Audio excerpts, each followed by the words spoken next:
જૂનાગઢમાં ગિરનાર અંબાજી મંદિર, દત્તાત્રેય શિખર અને ભીડભંજન મંદિરને તંત્રએ પોતાના હસ્તક લેતા વિવાદ વધુ વકર્યો છે. ત્યારે દત્ત શિખરના નાના પીર બાબા હિમાંશુ ગીરીએ તંત્ર સામે આક્ષેપ કર્યા.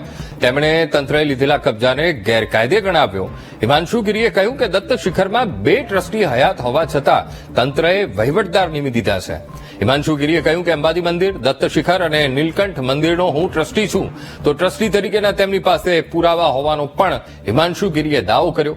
તંત્રએ અંબાજી અને દત્ત શિખર પર કબજો લેતા પહેલા કોઈ નોટિસ નથી આપી કે કોઈ જાણ નથી કરી, આવો પણ તેમણે આરોપ લગાવ્યો છે.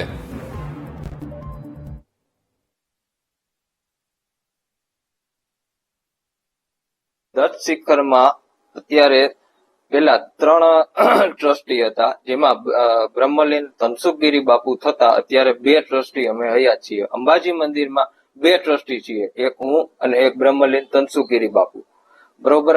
હવે વહીવટી તંત્રએ જે કાર્ય કર્યું છે, જે કબજો કર્યો છે, તે ગેરકાયદેસર રીતે છે.